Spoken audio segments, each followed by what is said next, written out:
The program features live coverage of an African safari and may include animal kills and carcasses. Viewer discretion is advised. Good morning, everybody, and welcome to a blustery, low-felt weather Impala alarm calling. There's a predator afoot. This is Safari Live. Ready.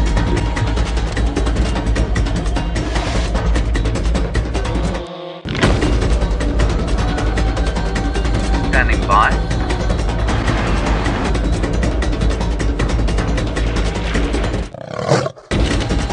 Five, 4, 3, 2, 1.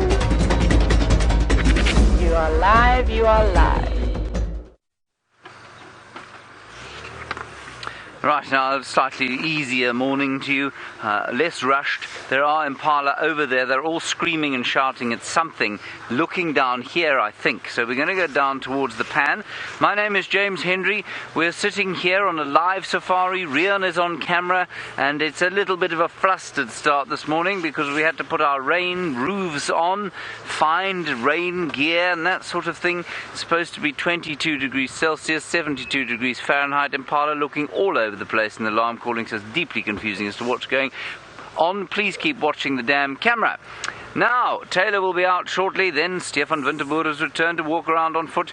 Please do talk to us. It's very important. Hashtag Safari Live, questions at WildEarthTV. The hashtag is on tweet, and the email, well, that's on whatever email platform you happen to be using. I think that is the administration out of the way. Rebecca is directing this morning. She is being assisted by Louise Pavid. There are more Impala. Those ones not shouting. There are more Impala lying on the ground. The reason I'm not shining on them, of course, is because it's still pretty much night time and I don't want to freak them out. They may have smelt predator on the wind, I suppose. But we're going to do a loop down past here towards Wahlberg's Eagle's Nest Road. There's a mouthful for 5 o'clock in the morning. Let's see if we can't pick something up there. We're hoping, of course, for the return of the Nkahuma Pride. Maybe it was a leopard walking through here, who knows? Let's have a look. Now, we're expecting to have a bit of rain today, not a huge amount, so I don't think we're going to sort of get underpants wet. I said that during the pre-show. I thought my underpants might get wet, and of course, that is the acid test of how much rain you've had. Never mind the measurements of millimeters or inches or whatever other units you choose to use. My test of whether we've had a good rain or not is, did my underpants get wet? And if they didn't, well, then I'm always quite pleased, because who likes to sit in a puddle of water for 3 hours? I saw something shining in here.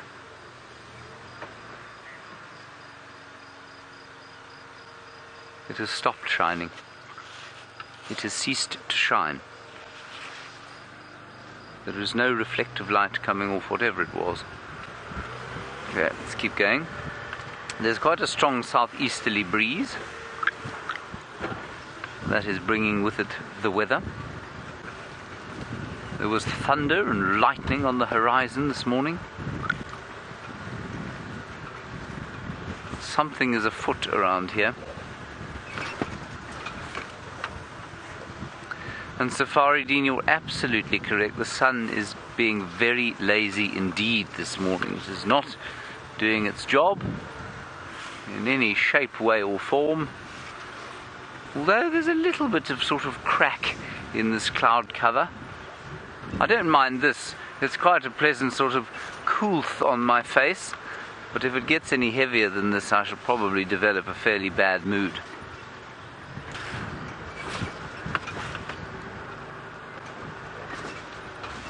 Anyway, we will finish our drive, and with any luck there will be lions in the offing.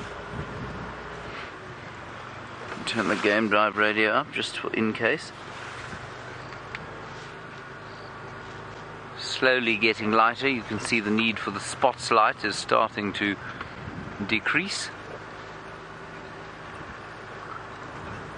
And we'll head up onto quarantine now. I do not see any evidence, of course, of any predatory creature at this stage.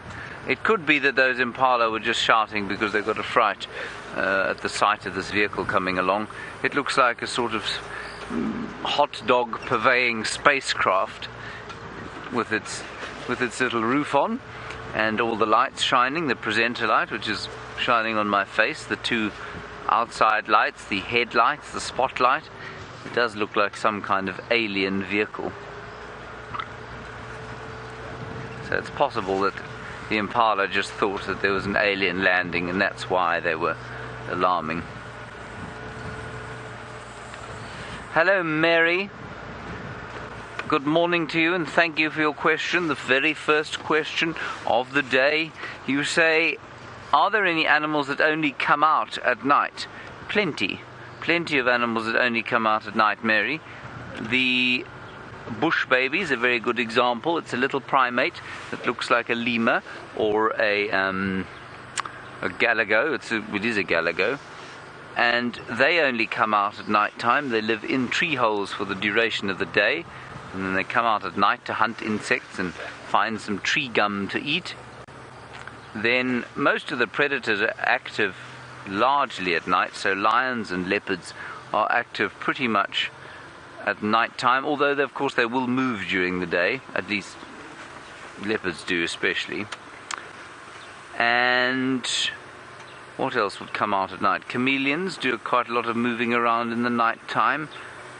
Genets and civets, those are two sort of mongoose-like animals. Honey badgers are largely nocturnal. And of course then there's the aardvark, which in the presence of the number of predators we have here only comes out in the night time. If you go to a place like the Kalahari where Byron works, sometimes it's Twalu, that's in the Kalahari, then the aardvark will come out in the middle of the day, but out here generally only in the night. Now we have got two interesting species of animal here. I'm just going to reverse a little bit so that Rian can see the second.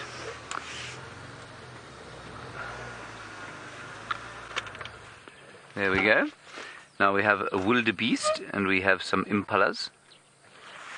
And this is where they were shouting and alarm calling. And I think that they were alarming at us. I think they just got a fright at the sight of our spaceship. As the light comes out, of course, we'll be able to see the tracks on the road. Oh, that wildebeest doing something quite interesting. He's marking his territory and having a sleep. But that rubbing of the face on the ground is leaving his scent there. He might do a bit of scraping with his feet. Come on, do it. Come on.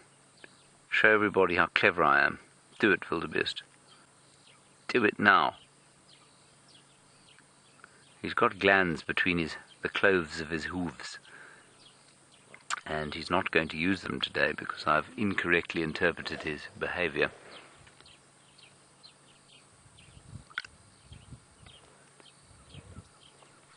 There's a very large herd of impalas. Now, Ohahi, yes, we've had a dearth of interesting Twitter handles of late, but Ohahi is certainly one of them. Ohahi, you want to know about the Kalahari and where it is, because I've just mentioned it. It is pretty much in the northwestern parts of South Africa. It extends into Botswana and into the southern parts of Namibia. So I don't know if you've got a map or an atlas out in front of you. If you don't, you can just googly it, I suppose. The googly mapping function is pretty good. So you've got Namibia over there, you've got Botswana over there, and then South Africa underneath them, and the Kalahari is a sort of loop between bottom of Namibia, Botswana, and the top of South Africa. And it's a semi-desert area. Well, it's probably actually largely desert, really, but it's not like the Namib or the Sahara where you've got great big dunes of unvegetated sand. There's quite a lot of vegetation there, and it's most famous for the Kalahari lions, which tend to be a little taller than the chaps we get here, and tend to develop very black manes, and so they have quite an iconic look about them. especially when they're standing on one of the dunes, surveying their domain, as it were. Now, the only bird I can hear is the grey-headed sparrow right now. It's going choo, choo, choo, choo, choo, choo, choo. And they are always the first bird.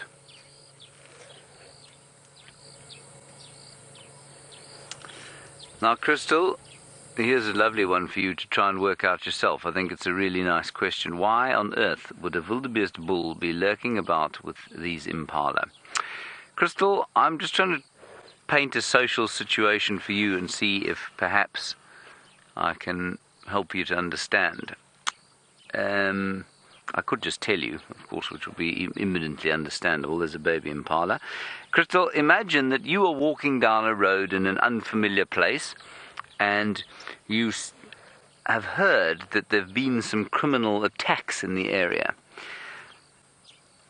And there are a group of strangers walking down the other side of the road, but they're very clearly not threatening. They are well-dressed and smiling with each other and generally friendly. Your instinct, even though you might be quite shy, is going to be to walk across the road and walk with them rather than on your own, given that you know that there is criminality about. Now, that's what's going on here.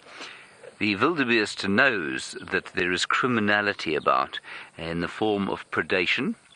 There could be leopards or wild dogs or lions lurking about here, and he knows that there is safety in numbers, and so what he's done is joined the well-dressed and well-known family of impala across the road, and they are moving together because with all their eyes and ears and noses they are able to pick up the criminal element before it picks them up. And the wildebeest bull, you see, is quite territorial, and his wives, the women especially in this particular area, are not abundant, which means they're just not around all the time, and so he must seek the company of others. And that is not uncommon for wildebeest. They do that quite a lot. In East Africa you won't find them doing that because there are more wildebeest than there are anything else. Now we've got a lovely scene here of impala going down, and what we'll do is we'll let them all cross the road, and then we'll probably follow very much the same path we did to start with. And of course, the great advantage of stopping where we are now is that if the lions should call their last as the day breaks, well, then we should be able to hear them. And apparently Louise and Alex both heard a leopard sawing around here sometime during the night. I suspect it was a male, simply because we had male tracks here yesterday, although on walk yesterday afternoon, Herbert and Gendre and I had tracks of a big male leopard wandering about just quite close to Karula's sighting, but the baboons were very close by and they seemed to have chased him. So I'm not sure what happened there. And so who was calling up here? I don't know. I just have a hunch that the male we saw, whose tracks we saw yesterday, was not Tingana. They just didn't look quite big enough. I could be entirely wrong, but I thought maybe our old pal Mvula had come back for a little foray.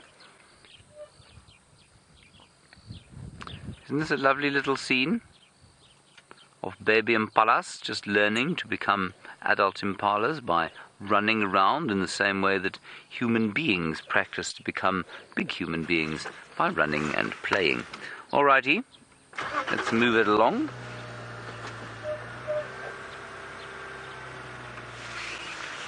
Mercifully, this completely what's the opposite of waterproof?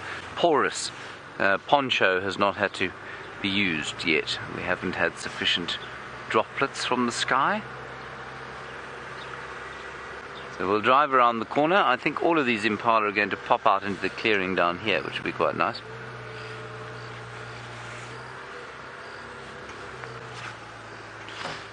Marianne, this is an impossible question to answer. You say, of all the places I've been in Africa, which is your favorite? Scenically, Namibia, to me, is the most astounding place I've ever seen. It's incredibly varied. from the deserts to the scree-covered hills to the gentle undulating grassy dunes. It really is quite spectacular. It's not hugely rich in wildlife, simply, well, it is, but it's not densely packed with wildlife because it's a desert. It's largely very, very dry country. So Namibia, from a scenic point of view, is most beautiful. I got to tell you though, I mean, I haven't travelled. The Mara, when we were in the Mara in Kenya, was just awesome, absolutely awe-inspiring with its views and sheer abundance. But I have to tell you that you're going to go a long way to beat South Africa. South Africa has probably the best beaches in the world. And frankly, you can skip Cape Town as far as I'm concerned. But if you come up the coast from the Garden Route all the way up the east coast to the Mozambican border, you'll find some of the widest, whitest, most stunning beaches in the world. It's got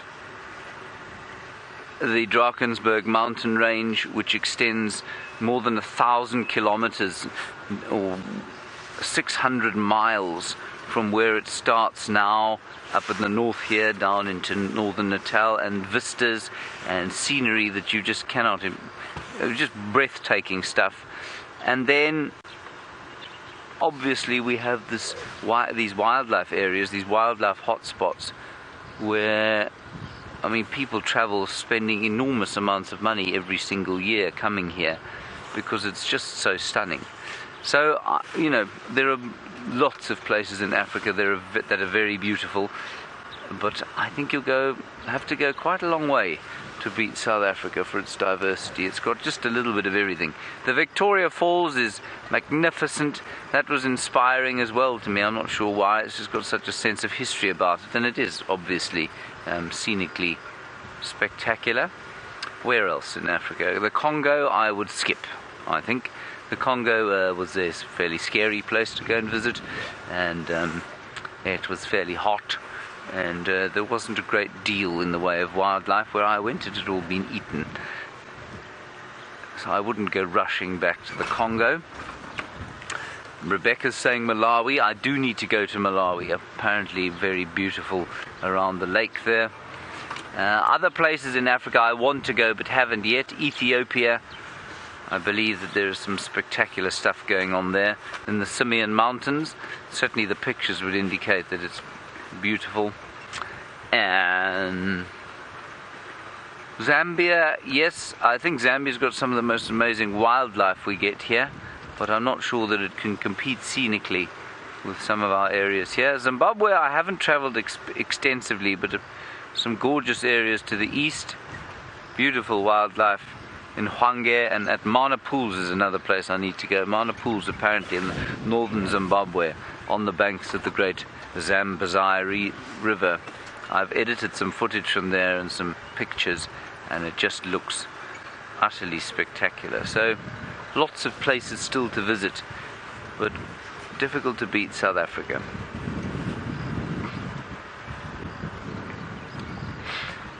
Now, before I answer this question, and I have to always do this every time anyone asks about the Big Five. The Big Five is a hunting term that refers to the animals that were most dangerous to hunt on foot. And so I tried to avoid it as much as possible. And it remains in the human lexicon because of travel agents who know no better. And so they tell people, well, you need to go to Africa to see the Big Five. The Big Five: lion, leopard, buffalo, elephant and rhino, and of course excludes things like giraffe, cheetah, wild dog, hippopotamus, crocodile, so many of the iconic creatures of Africa. But let's use the term high profile game rather, shall we? Where we've got, which should include all the animals that I've just mentioned there. And now you want to know which area has got more of them, here or the Masai Mara. Well, let's call it the Mara Serengeti ecosystem. In terms of leopard viewing, you will you won't find better leopard viewing than you have here in the Sabi Sand anywhere in the world. I don't think that's because of the density of tourism in the area, and therefore the density of vehicles and the habituation of the leopards here. Lion-wise, yeah, between here, I suppose, and the Mara, there are lots and lots of lions around there. So it depends on each animal. Buffalo, if you want to see the biggest herds of buffalo in the world, I suspect probably Botswana at the right time of the year is where you'll see those big herds of up to 5,000 buffalo. Best rhino viewing probably between Kruger and then KwaZulu-Natal. We've got a number of reserves down to the northeast coast of South Africa, so I would go there to look at rhinos if I wanted to look at all the different kinds of rhinos.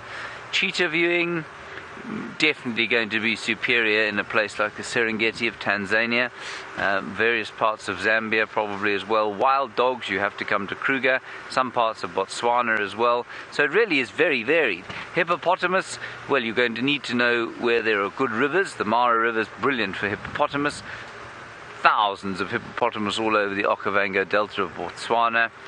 And what have I left out so far? Elephants, Botswana's got probably the biggest. Botswana's definitely got the highest elephant density, so I would go to Botswana to look at big herds of elephants. Not bad here, very good here. Yeah, that's probably about it. So you can't really say which area has got the most high profile game. It really does depend on what there is, when and where.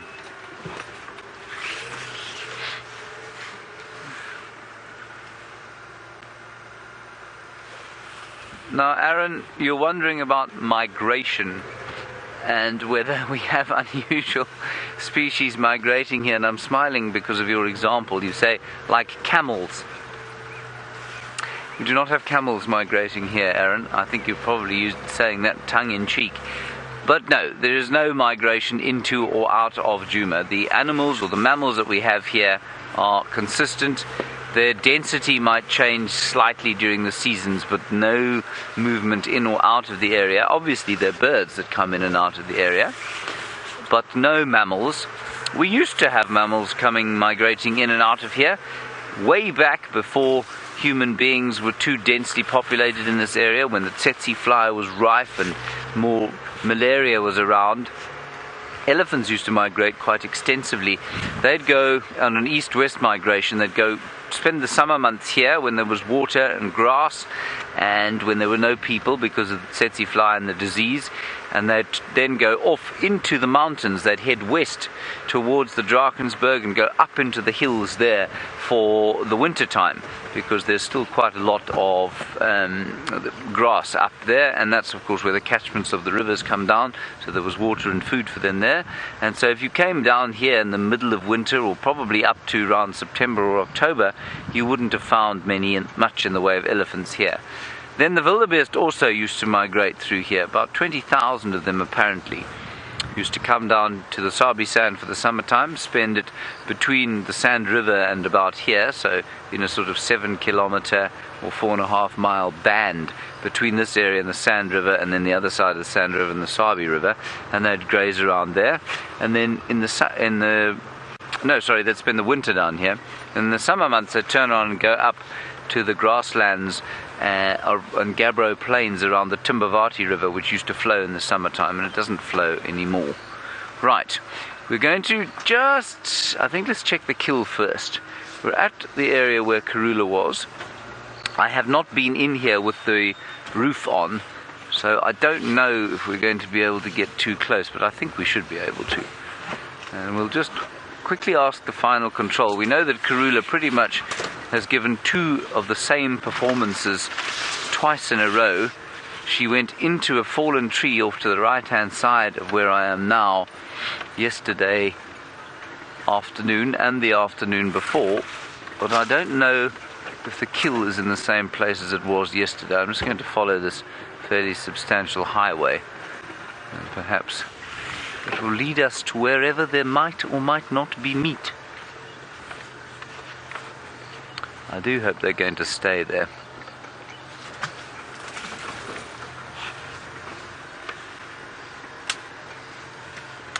Hello, Dolly. you're wondering why a rhino and hippo are both in the big five when they're the same size.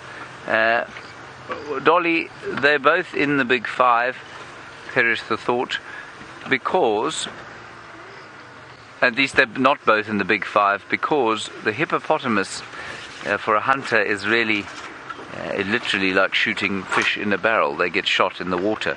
It's not dangerous in the slightest to walk up to the side of a water body and shoot a hippo. So that's why they aren't part of the big five. Obviously, if you try and hunt one on foot and it's not in the water, well, then you're going to get yourself into some trouble unless you're the best shot in the world. I think I see a leopard. Do I? Do I see a leopard? I do not see a leopard. I see some termite mound. And now I need to know where the kill was. This is where I last saw it. I can certainly smell rotting meat.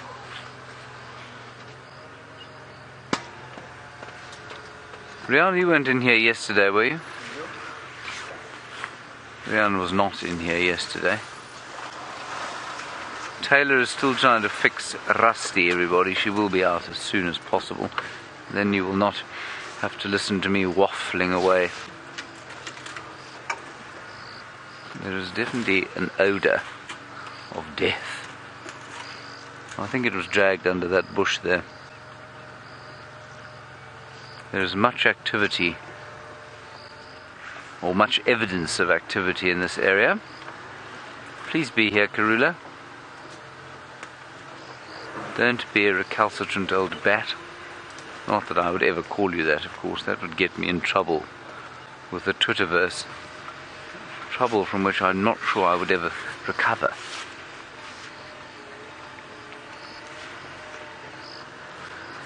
I just got a nasty feeling they may have finished or had enough of that Impala and pressed on. Because of course, once they've been here for the amount of time that they have, there is going to be a stink about the area which is going to attract other predators. And of course those baboons were close by yesterday. Those baboons were not far.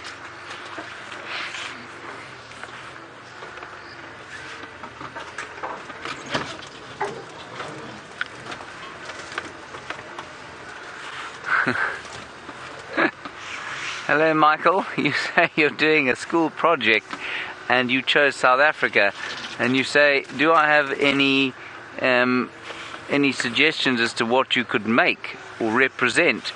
Michael, it very much depends on your class. Is it for geography? Is it for biology? Is it for home economics, woodwork, metalwork? Tell me what it's for, and then I'll try and give you some ideas. If you're doing a geography project, well, then I guess a map, some kind of animated and annotated map would be the best. You can draw where all of our wildlife hotspots are. It also, I guess, depends how old you are, Michael. How sophisticated does it need to be? Are you using wax crayons or are you using Photoshop? So, very nice question, Michael. Send through another one. Give me a bit more detail and let's try and figure something out for you. Rebecca says you should be making jewellery, Michael. Rebecca, of course, is stark raving insane, so please do not try and make jewellery for your South African project. We're not known for our jewellery. I suppose you could make a mask or two. Apparently we're known for our beaded jewellery around the world, so maybe you could make some beaded jewellery. I didn't realise that. Well, I think these cats have moved on. Of course, it doesn't help having a huge tent on the back of the car. It means you can't but look in 90 degrees or so. Michael, you're also having to make South African pancakes. Now, I don't know what a South African pancake is, so if you could tell me what that is, that would be wonderful. We have normal pancakes. I'm not sure that they're particularly South African, though. Where are you, kitties? Ah, and then Michael, you could be making vet cook or cook sisters if you were trying to cook South African food. Basically, South Africans have been responsible for the creation of some of the world's unhealthiest foods. Cook sisters would be one of them. There are hyena tracks here. That's interesting.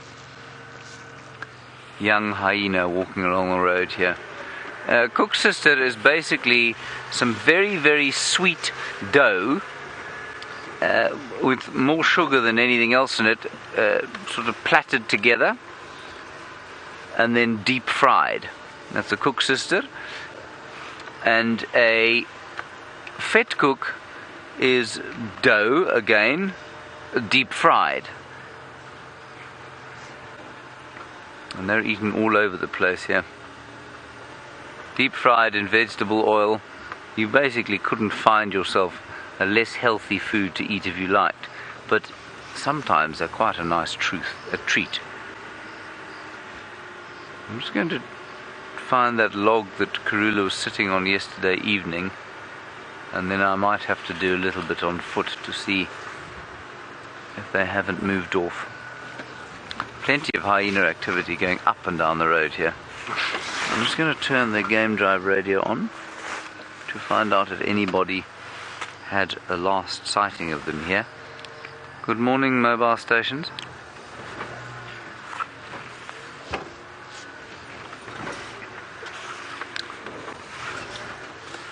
It would seem that Taylor is almost out and about.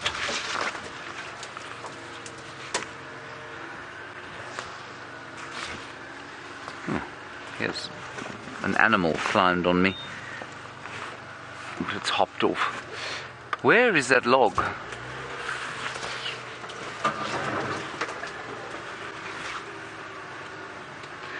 Okay, I am going to keep looking for the leopard around here. Taylor has mercifully managed to put the roof on Rusty, get some signal, attach David to the back of the car, and she would like to say hello.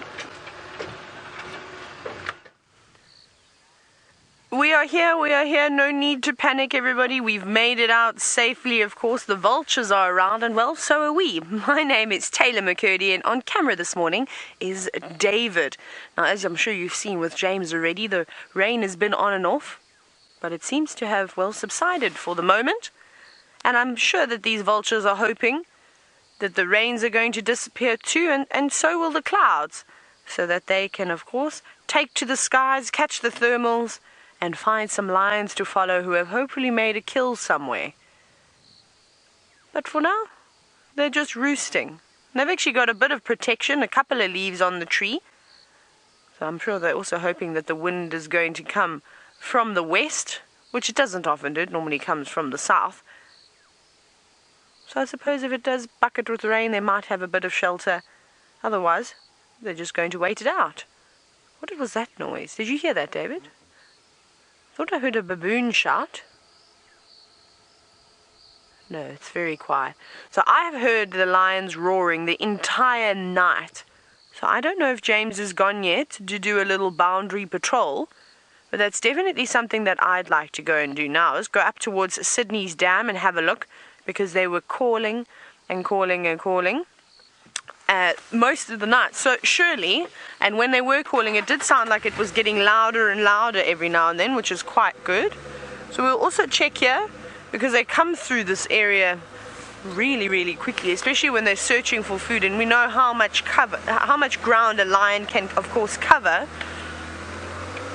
in one night. They've often sent us on wild goose chases all over the reserve, so we'll go there basically, and I think we'll start. And I wonder, is James going to the leopards, or he's going to go see if he can find the leopards?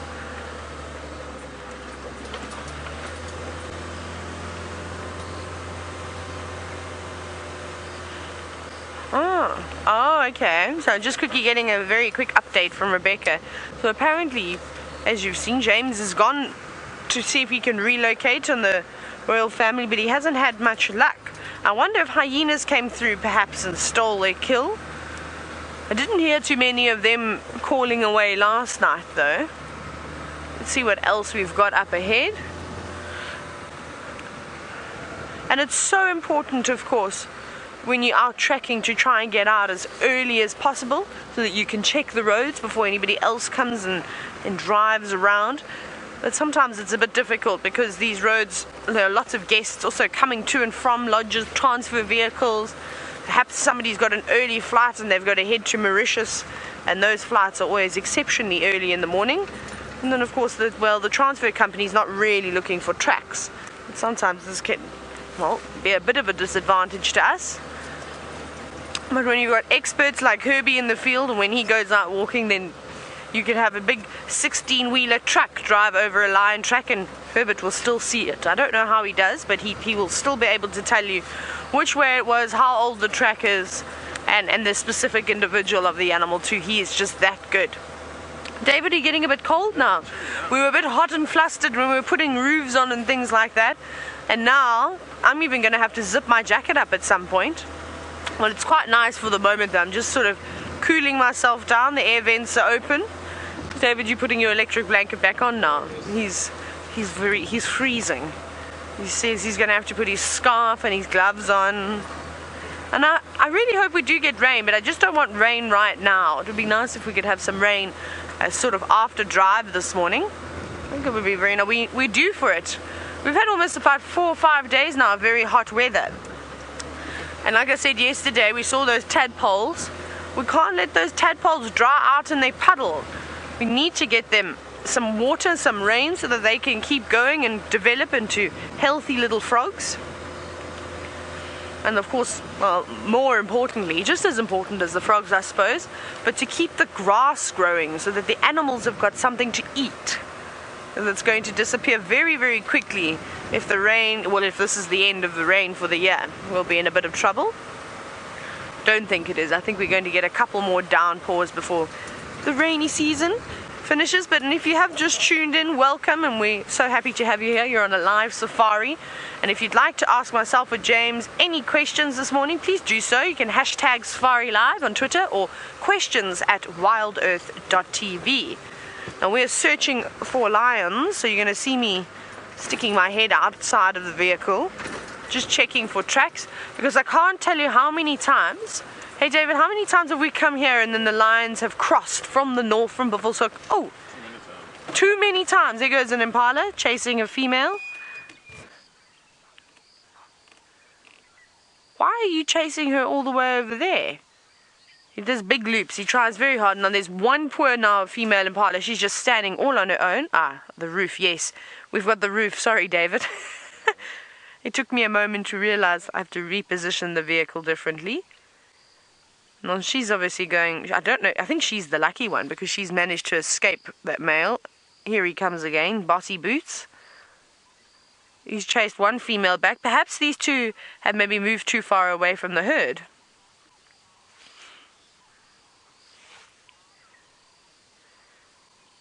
Now, speaking about impala, and I was just saying that I think that these two females have strayed too far away from the breeding herd, and that's why this male has come out to sort of round them up again. And Matthew, you were wondering if there's sort of any type of hierarchy with the different antelope species. It's a tough one.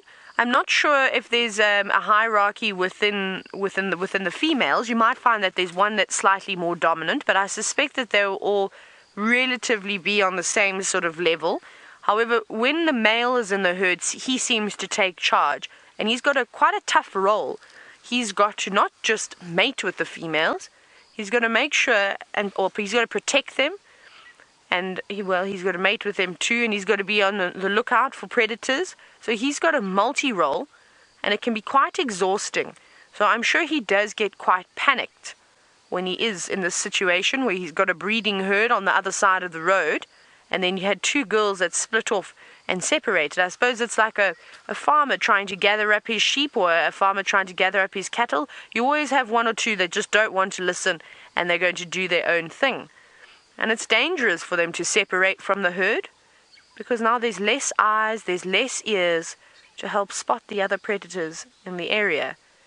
But he's not staring at the female impala, he's looking past her and into the bushes. So I don't know who he's seen.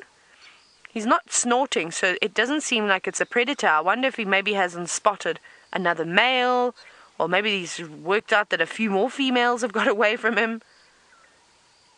But he is standing there, just staring off into the distance. Let's actually go forward, I think, a little bit. I want to have a look through that gap of trees just to see if I can see what he is looking at. And then maybe we'll pick up on the rest of the Impala herd just to the right. And then hopefully the lions will just be here too. I mean, that'll be the ideal situation. Whether we're going to get that or not, I'm not sure.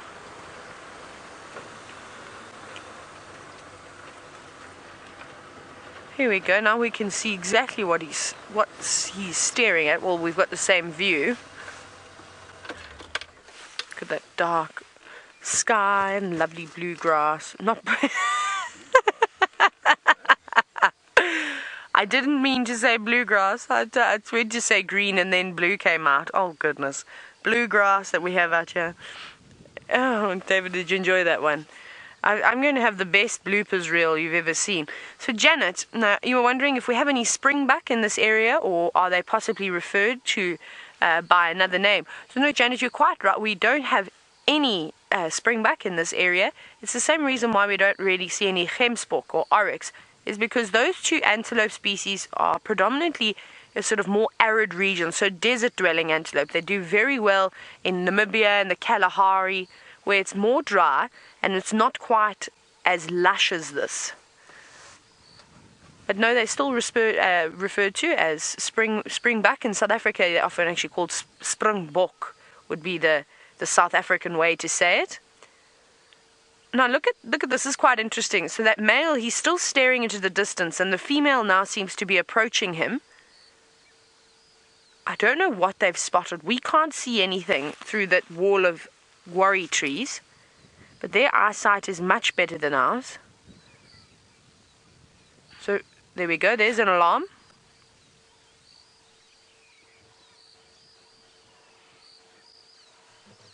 See if he snorts again. There we go. You can see he's paying attention. His head is raised, eyes and ears all pointing in the same direction.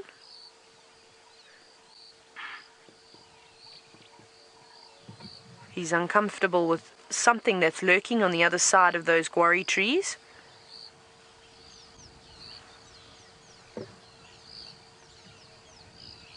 The female seems to be slightly more relaxed, just moving closer to that male though, which is a good idea.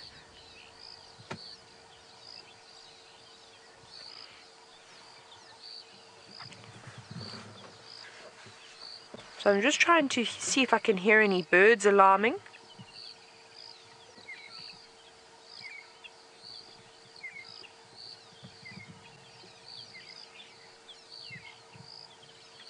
And the reason why I'm listening for the birds as well, I can hear the magpie shrikes are sort of shouting. What's there, David? Let's go look. Yes, let's go around the corner very quickly. I don't know what's here, but we're going to go and find out now. But you saw straight away, once that female realized that something was sort of going on, not quite just being chased back to the rest of the herd, she decided, I'm not going to stand too far away from you. And if she did stay away like that, if there was a predator there, she'd run the risk of getting captured by something. We're going to just go past those impala. We're just going to go around the corner here because it opens up and we can see through all of these trees now. Please be a leopard. Please be a leopard. All the kahumas. Anyone. They could also alarm at a hyena though. At this time of the year you'll see the hyenas snatching up a lot of the baby antelope and the wildebeest and things like that. Just take it easy. There, lion, lion, lion! Woohoo! There he is, big male lion. Yay, I'm so excited! Just catch up with him here. There, good Impala! Which Birmingham do we have? This is so exciting. I'm going to jump right in front of him so we can get him walking. Is it Tini or is it Mfumo? Oh, David, how excited are you right now? I'm like a little girl. It is it? Who is this? Who's this?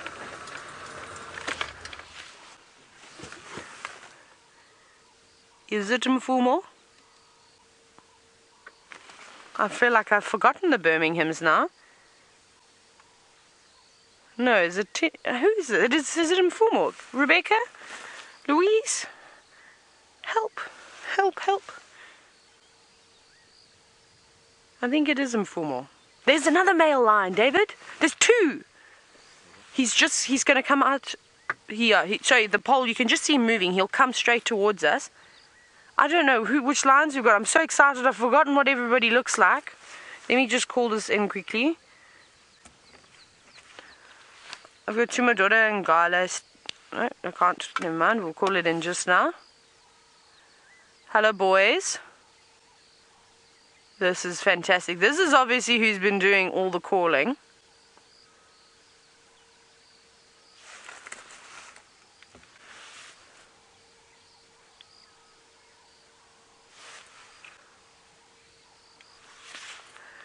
Let's see if we can get a view of the other lion. Where did he go, David? Did you see? Is he still there? Oh, he's sitting down.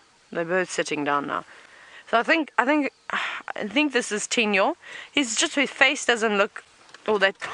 Let's go around. Let's go and confirm the other male lion, and then I think we'll know for sure.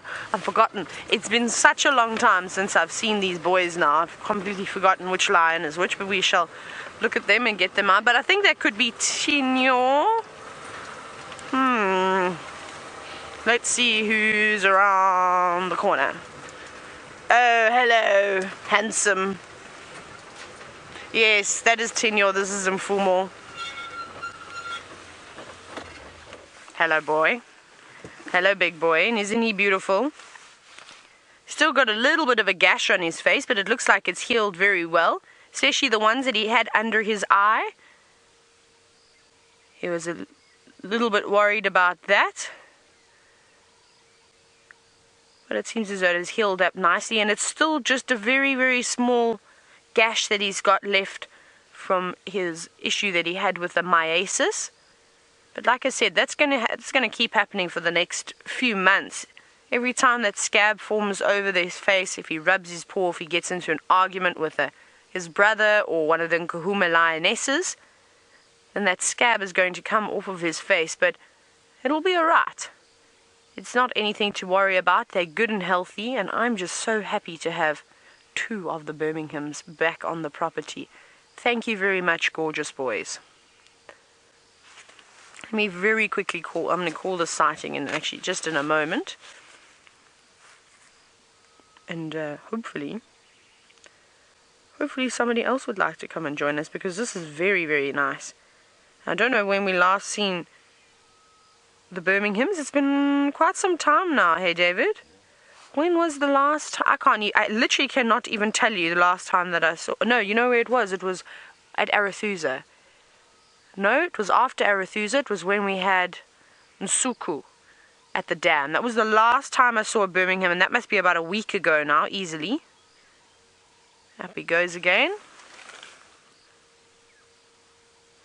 Now, just remember, we do have these big roofs on because it was raining earlier, so occasionally you're going to see a black bar every now and then. I do apologize for this. It's just very tricky when they are moving around. Morning, mobiles. 2 Madode. Nope, my radio is not working. Okay, that's not good. We shall have to ask James to call it in. Rebecca, if you can tell James to please call the sighting in. We're just off Impala Plains Road. Should we reposition, David? Let's reposition. Seems as though my Gam Drive radio is not working for some reason. All of a sudden it was working just now. But that's fine. We'll just enjoy these lions. Hi, big boys. They look good. They must have walked quite far, because I'm pretty sure they've come from wherever the Nkahumas are. Well, maybe they've even crossed. That's so exciting. So we've got lots to go and look for this morning. Try and get right in front. I think we'll follow Mfumo. Mfumo, we've been absent for quite some time. Tinyo, good morning. But they're quite close to the boundary here. We're actually almost on Triple M. We're not far. Where are you going? Are you going to sit under there? Don't go sit under there. We're just doing laps and circles now. I think he's settling in for the morning. We'll do this, Stef, and then we can do both of them. Yes. So we've got Mfumo, who's now tucked himself underneath a guarri tree in all the long grass. And actually, can you see that as we go in? Look how bare it is. All the sand you can start to see in between the grasses. But as soon as you go underneath the trees where Mfumo is sitting, there's so much more grass under there. And it's funny how the animals will just sort of feed around those areas and feed out in the open. And then they sort of head to these last resorts. But we're not going anywhere. We're definitely going to stick with the Birminghams, and hopefully we'll be able to pick up on the Nkuhumas too. But it seems Stef has taken off his rain jacket and he's put on his walking shoes. He's out and about. He'd like to say good morning.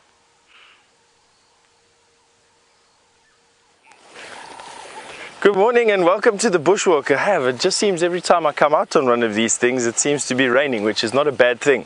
I'll gladly walk every single day if it meant rain. Anyway, yes, I am Stef Winterboer and you are joining us on the bushwalk for this morning, and just a fantastic day for one. What is our plan for today? Well, quite simply, we want to quickly march into that area where Karula and her 2 cubs were last seen. During the night, something has happened that has chased them away from that kill. Now, quite often with leopard, they'll lose carcasses to hyena and to lion and to male leopard in actual fact. And right now, right around the lodge, this morning the baboons were going crazy, and when we came past the top end of quarantine, which is a big open area, this open area that we're standing on, just on the other side of it, there were male leopard tracks in the road. So it seems like Tingana or Mvula is in the area. The tracks come straight from where Karula was with her kill. It seems like she may have lost her kill to either him, and he finished it last night, or to hyena. So she could have dropped it. It happens quite easily. Hyena would have grabbed it and run off, and she would have moved her cubs to a safer place.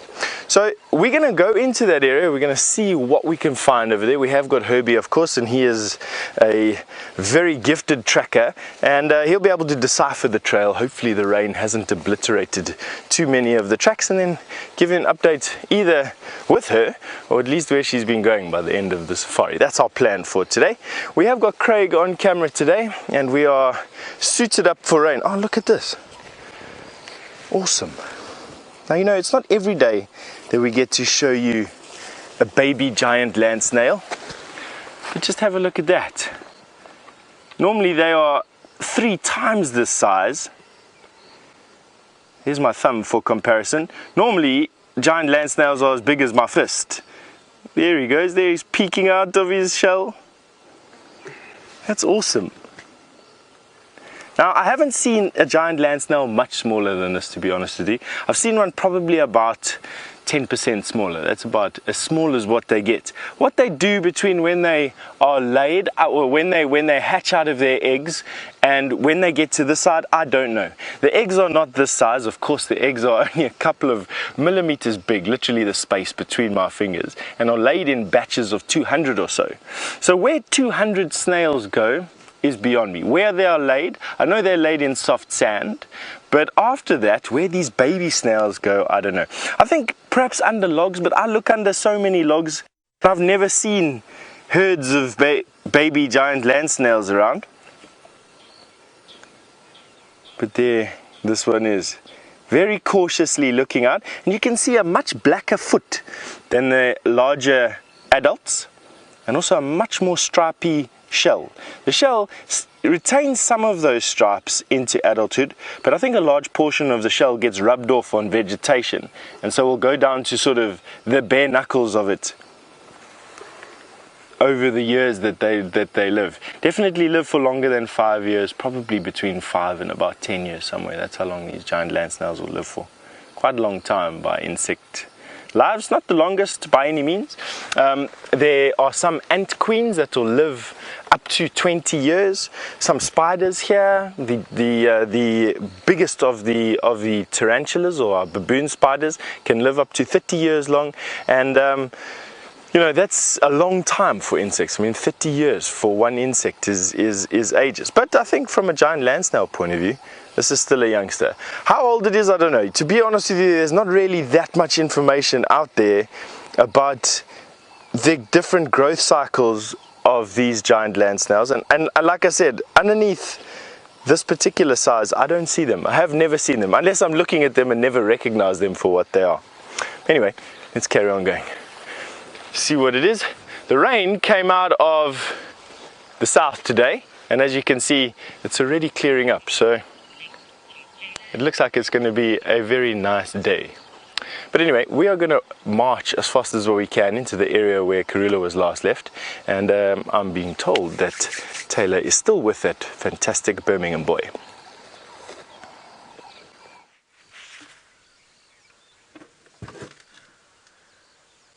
We are indeed still here. We haven't moved, and neither have the lions. They're still just sitting down in exactly the same spots that we had them. And I wonder if they're going to rest here, or if they're going to get up and go on the move. But I definitely think that these boys have come from the north, and they've probably popped into maybe Simbambili, maybe Arathusa, sort of dipped in. And now they're doing, basically I think they're just doing their rounds, because they haven't really been moving around too much. So, and we don't know where the Nkuhumas have been. We know that they've been somewhere between the Manyeleti and Buffelshoek. Now, Samantha, you were wondering if these lions, the two big boys that we've been looking at, are related to each other. They are indeed. So it's quite difficult, though, when you've got a coalition of males. So this pride comes from a pride in the Timbavati known as the Birmingham Pride. And that's the farm, the smaller property, the name of the farm. And basically, the boys are typically given the name from where they've come. And that's how the Birmingham's got it. So whether they're from the same mother and same father, I'm not sure, but I reckon that they're probably from a couple of the females, and these boys all grew up together, and they were basically told to move off and go and start a life of their own. So it only made sense, and they're not exactly the same age. Tinyo and Mfumo, in my opinion, I think that they are the two younger ones. I think Nsuku and also Nena are slightly older. I don't think by too much. I think it's literally like 6 months, something like that.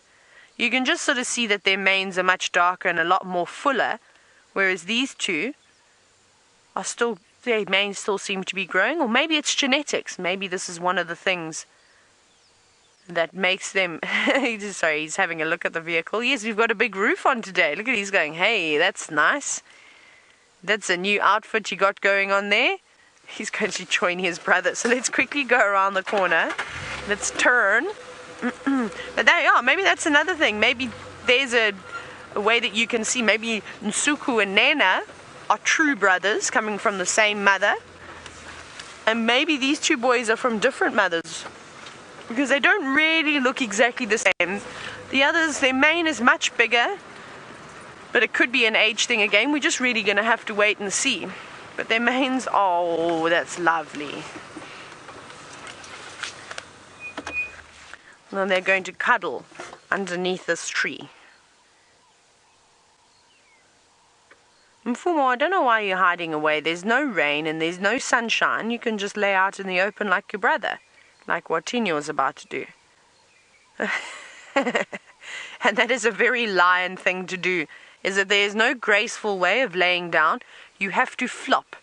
And I'm sure that these lions go for training school, especially the big males, as to how to act like the king of the jungle.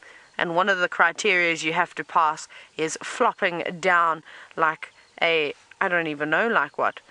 We've all done that, David. I bet you've done that on the couch. Many times. I do that on my bed. I cannot get onto my bed without sort of jumping and then falling on it. Rebecca says, flopping down like a sack of potatoes. Potatoes, not Jerry's. I'm sorry, I'm remembering now Jerry. And Jerry, who's our producer, she said a funny word the one day. She was talking about potatoes with a B. She's going to be so cross that I said that. And I laughed at her and I was like, what are potatoes? Yes, she meant potatoes. And we all do that. I think I said swimp yesterday instead of swim. and the bluegrass that we have that grows out here. Yeah, it's interesting how we all make up these words often. Oh, the flies. Maybe that's actually why Mfumo, has decided to sit underneath the trees, because of all the flies that are around.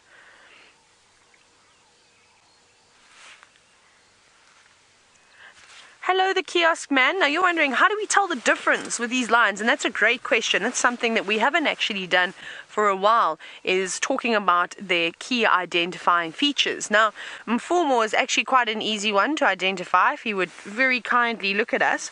And you may remember just a couple of minutes ago, if he turns his head, on the right-hand side of his face, he has a gash, just sort of above his nose, and that should leave a black scar. It might heal. But that's quite an easy way. But he's got a very chubby face, if that makes sense. He hasn't got sort of a defined jaw or anything like that. He's a little bit chubby, and his mane is still quite blonde, but that's just because he's still quite young. And then I think it's Tinyo's got the half moon out of his ear, if I'm not mistaken. I've completely forgotten all these features. But Tinyo, and we might be able to see it now because he's laying on the right side of his face, is on the left side of his face. He was in a fight, and there's actually, you can sort of see it, there's like a bit of a bit taken out of his lip by the top. There's like a line, and sometimes you can see his canine sticking out. Now that's quite a prominent scar, but it's also healed very nicely. Since I've been here, that scar has almost disappeared, just except there's that tiny little chunk of flesh that's been removed that, like I said, exposes his canine. And I think, can we look at his ear there, David? Okay, we'll wait till he turns his head, but I think his right ear has got a nick out of it, if I'm not mistaken. I think it's like a half moon shape. But we'll see. Let's reposition. Let's go around again. We'll change. We're going to keep doing this if we can start. And the kiosk man, we'll get you some identifying features. Okay, well, what we're going to do now, so don't worry, the kiosk man, we're going to sit and I'm going to position ourselves so when you come to us next, we have a good view. But we're going to go back across to James and just get an update on how his morning's going. Well, the update is that it stopped raining and we've raised up the flaps on our roofie, and so now we can see out all sides. Oh, here we go. And I've been driving around the block where the leopards were, hoping to find some tracks. I have not found one track, and now I have tracks of leopards. This looks like a young male going up the road here, on top of Herbert and Jean-Dre and my tracks from yesterday. That's quite nice. Well, let's keep looking, and we'll keep looking around here. There are some grey go-away birds saying, "Go away, go away." And as we look along the road here, Michael, you've got back to us with your school project, and you say you're a senior in high school, and the project has to do with something to do with an issue. I think it was the sort of designation of note, and normally people have made things like masks, for example. Rian made this suggestion of something to do with the rhinoceros. Of course, that's a major issue out here, rhino poaching and that sort of thing. My suggestion would be something to do with the cradle of humankind. Humanity, or you just Google the cradle of humankind. There are many hyena tracks here as well.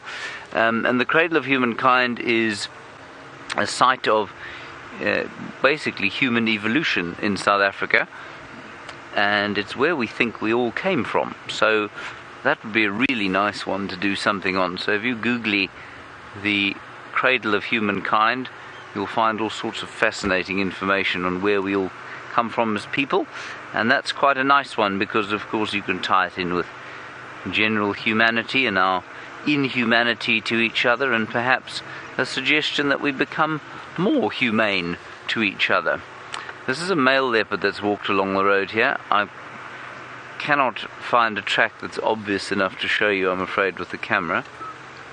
But we'll just generally drive along here in a slow fashion, and maybe we'll be lucky.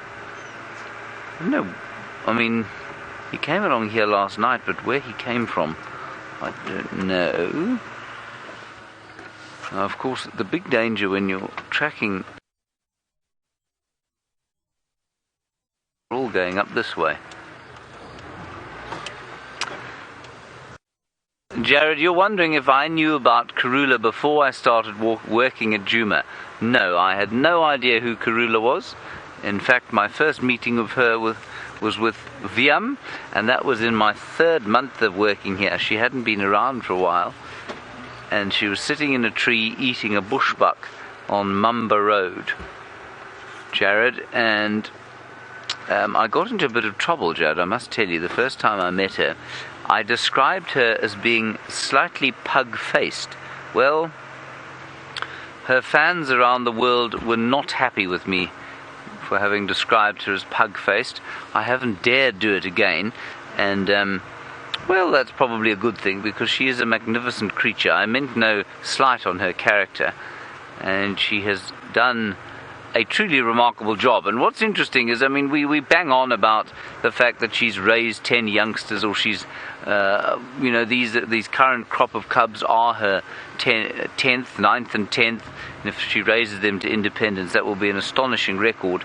And sometimes I imagine it must feel like we're saying that because it's effective for the show that we do, and it's effective for TV, you know, painting the picture of the fact that we have a leopard here with us on Safari Live that's more successful than any other leopard in the world.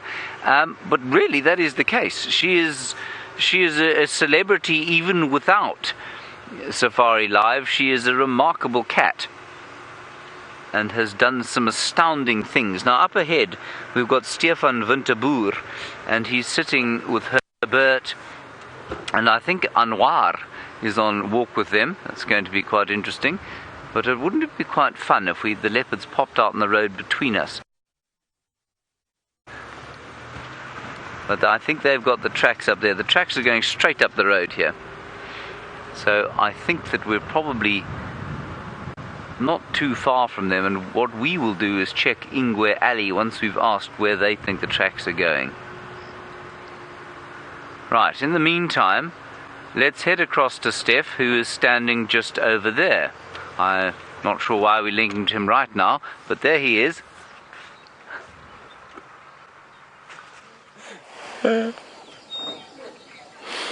Yes, and it's amazing how we can jump literally a few yards from James and all the way onto the bushwalk like we are at the moment. We have actually got some news for you on where Karula and her 2 cubs are. They were walking right where we're standing right now. So right where you left James coming down the road, they were walking from there to where we are right now. And it seems like they've moved into this block here. So this block is the piece of bush that's basically between Treehouse Dam and Philemon's Cut Line, which is a very common place for us to find Karula and her cubs. It also looks like there were a lot of hyena moving in this particular direction, and that male leopard that came up from the south. So it's a lot of things that had happened last night here. I have no doubt in my mind that Karula's probably lost her kill to either that leopard or the trail of hyenas that leopard might have attracted into the area, or the hyena that was attracted by the smell, and she just moved her cubs into a safer area. There's a drainage line here. There's also across and on top of the crest there's a bunch of big trees and big termite mounds which she likes to stash those cubs on. And so for me, she's probably around here somewhere. It's far enough from the kill that she'd feel safe. It is a good place for her, and has been a good place for her to hide her cubs out through the day, and they will have full bellies after eating some of that impala. So some water and a nice tree or a termite mound to hide in for the rest of the day, and I think that that's probably where they're going to be, and this is the most likely place for that. So what we're going to be doing is snooping around here for the next couple of minutes, probably close to an hour or so, and see what we can pull out of the bush. Leopard on foot are in particular in summer difficult to see, because as you can see, the bush is just so thick. And as you would have noticed from seeing leopard previously on the show, and if you're new to the show you will notice as the shows progress, leopard in this type of grass are almost invisible. You almost got to see them move, or you got to know exactly where they are before you know where to look. And they see you far further away than what you can see them. Their senses are just that much more developed. I'm just giving James some time to clear some distance. He's just had a quick powwow with Herbie to find out exactly where we're going to be looking for these animals, and then we are going to head up. What are we looking for here? We're obviously going to be very lucky if we get to see the leopard. What we really are looking for is disturbances that the leopard creates in the bush around them. So alarm calls of squirrels, alarm calls of monkeys, alarm calls of any of the antelope species are what we're going to be moving through the bush. We're much quieter than a vehicle. Obviously we don't have an engine, and we can hear much further because of that. And what we'll do then is try and call in James or try and call in Taylor to try and see if they can find something from a vehicle without us obviously pushing those animals too far. If we're lucky, we'll get to see them on foot and show you. If not, and all we get to do is call James or Taylor in, well then, that's all we get to do from there, and that's fine by me. All right, Mr. Craig, watch out for all the stumps here. We walk through a literal minefield of wooden bits and pieces. Now with leopard, what you want to do is you don't want to walk straight at thickets.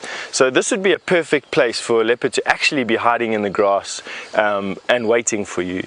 And they would do that because for them to run away would give away their presence. So quite often leopards just sort of hunker down and they wait for you to walk past. And it's not uncommon for you to walk past a leopard, turn around and see a leopard walking on your trail behind you or sitting in the grass just watching you leave. But what you don't want to do is walk straight at thickets like this. What that will do is it will increase the sort of tension and the anxiety that that cat is facing. And two things will happen. They either come bounding out of the grass on the back end of the thicket like this and go racing off into the distance and you never catch up with them, or they take a quick short charge at you, which is one of the most terror-inducing things that you'll ever encounter here in the bush, because literally at your feet this leopard materializes out of the grass and jumps at you, very similar to a spitting house cat. If you've ever had a house cat charge at you with his feet all stiff and they bound up to you and their teeth all snarly and their tongue coming out, that's basically what it looks like when a leopard charges at you, only as big as a Rottweiler, which is quite scary, to be quite honest, and not something that I want. So the trick is to walk circles around these thickets of bush and just to keep your ear open to see if you can't hear anything. Now have a look at this. This is very, very nice. There is an African violet. Now, like I said, if all we could do is show you what we've been looking for, well then that is it. So you go from this beautiful African violet to my not so beautiful face to a fantastic leopard with James. Now, the very first time that we did a TV rehearsal, everybody, I drove along this road and it was my first time. And I looked into the top of a marula tree and I saw Karula, and I think it was only my second meeting of Karula. And as we drove along this road, I looked into the same tree and lo and behold, there's a leopard.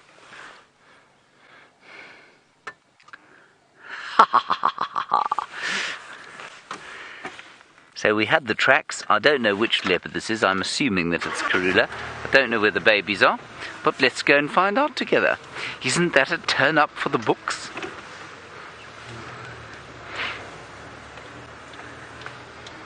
It wasn't this very tree, it was the tree behind us that I saw. No, it was this one. It was definitely this tree that I saw in.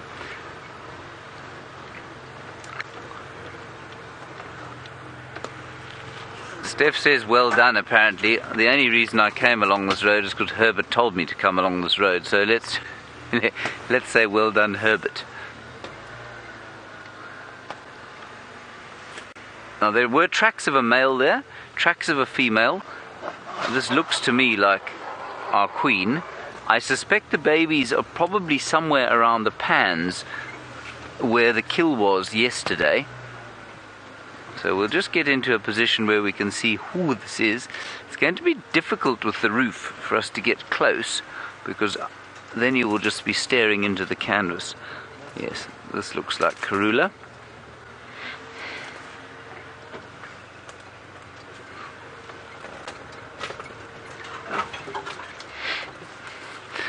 Minnie, you say, are we still able to call them babies? And I assume you're talking about the youngsters.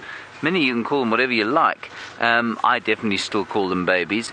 And I call them babies because, well, they just are a little bit, aren't they? They still give me baby feeling, if you know what I mean. I still think of them as youngsters and dependent on their mum. So, yeah, I think you can call them a baby if you want to call them a baby. I suppose, strictly speaking, they're juveniles now, and they'll shortly become sub-adults.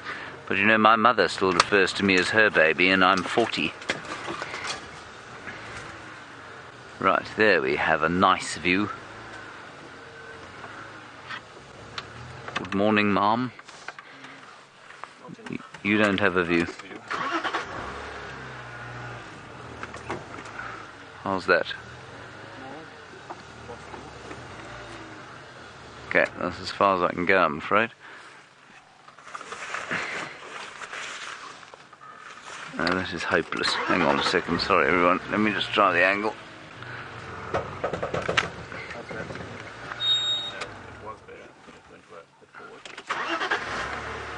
I'm going to shout.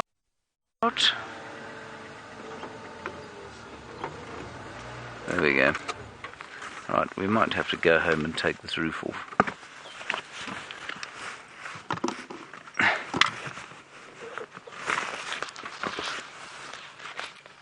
Some binoculars out and have a look.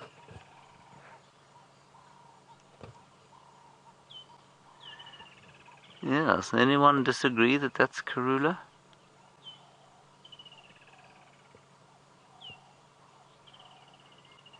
That looks to be her to me.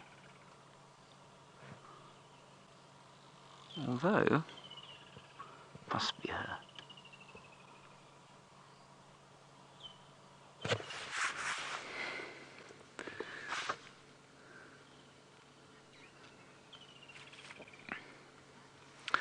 Right, we've got Catidae, leopards and lions, according to some of you. Yes, we do have Catidae, leopards and lions. Isn't that nice? Now, I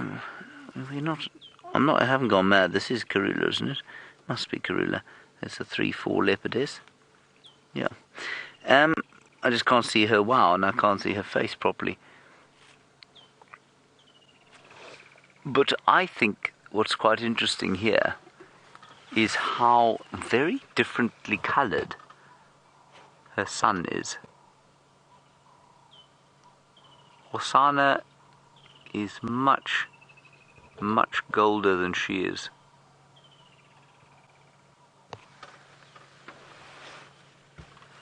And that comes from his father, whose tracks were also around here. Tingana's tracks have been around here.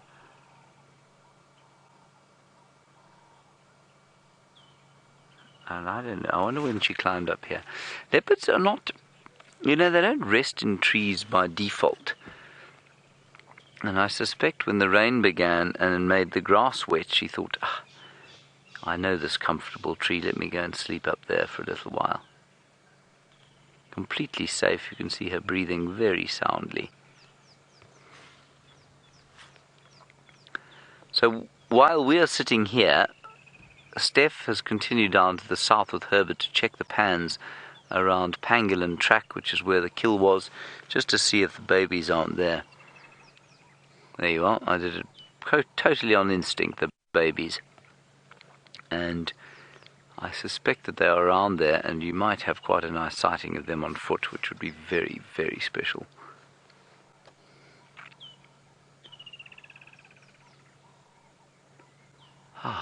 The morning has calmed down now for me. I just wonder, there were male tracks around, and I wonder if there weren't Impala calling this morning. Remember when those Impala were alarming? I wonder if they weren't alarming at the male that is around here somewhere. I wonder if he doesn't have a kill.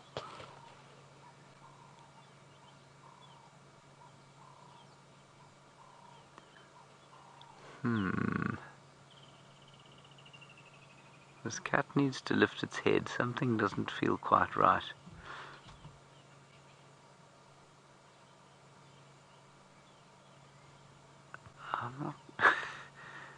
Can anybody, does anybody else feel like this might not be Karula, just with that huge branch in front of her face? It's possible that it's, I mean, I don't see how it can be anyone else. No, it's definitely, and you say we can rule out Hosana, and it's definitely too big to be our petite princess. No, it's not one of the cubs. It's a female leopard. And an adult. I mean, I'm 99% sure it's Karula, but one just does end up with egg on one's face so often. I can't quite see the spot pattern. See, the spot pattern there looks to be 3.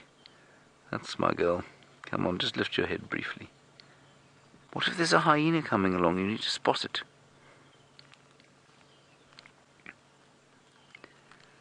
She's not lifting her head for any money, is she? She's so full of Impala. Anyway, we'll sit here and wait for her to lift her head and see what transpires as Stef heads down to the south, and Herbert is convinced there is a male leopard somewhere around the camp. And given how right he was about this leopard, well, perchance he is right about the other one too.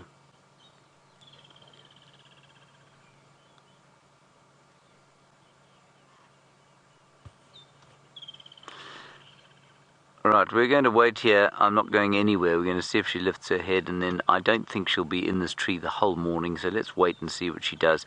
Taylor has left the Birmingham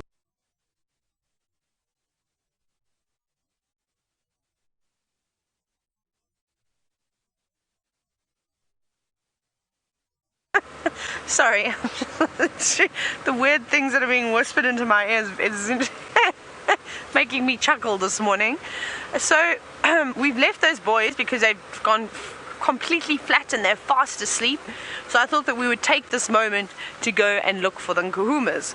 I'm hoping that it's a good sign that those boys have come across, because maybe by some small chance the nkuhumas are here, and I don't think anybody is really gone to search for them just yet. So you're on the adventure with me, and I wonder where they're going to be. So it seems as though, but hang on, but first, before we find more lions, oh David, I can't go into reverse now. There we go. A beautiful big Waterbuck grooming away. Hello, big boy. Now be careful not to go towards those lions, because I think they might try and snatch you up, Mr. Waterbuck. But isn't he a beautiful specimen? Lovely dark coloration, thick neck, lots of muscle on his shoulders, and a beautiful set of horns. He must be doing well with the ladies. But it's actually funny, we haven't seen too many Waterbuck. Everybody seems to have left us, and at one point, when I'd first started here, you used to see Waterbuck around every single corner, and now they're few and far between. Like, I hit the brakes very hard there to have a look at that Waterbuck. Hey, David, did you almost lose your teeth again? Almost. I'm sure we will catch it. Let's try it. Second turn. Right. Let's go. We're going to, basically, our route, though, is to go towards the boundary, to have a quick look at the boundary and see if we can't see any tracks crossing over. And then hopefully from there, maybe they're even just sitting out in the open. Like I said, no one's come to check down this area, so we're the first ones, which is perfect. It suits me fine. It means that we're going to see hopefully lots of footprints on the road. What do you think, David? What's your feeling? I see a Biffles Hook vehicle now. That's good. They've also come to help. The more help, the better, because you can check more areas in a shorter space of time. Seems as though they are going past. I do want to take a look at Sydney's Dam, and I can just start to see it now. Let's see who is here. So nothing just yet.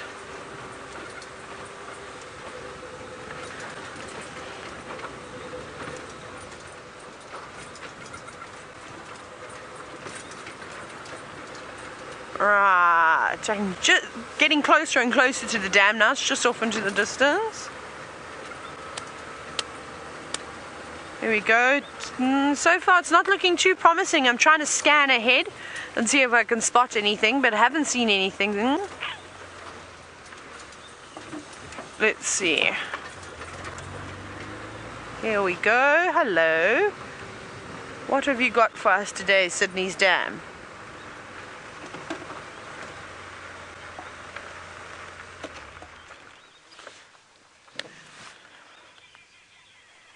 Just a couple of buffalo weavers.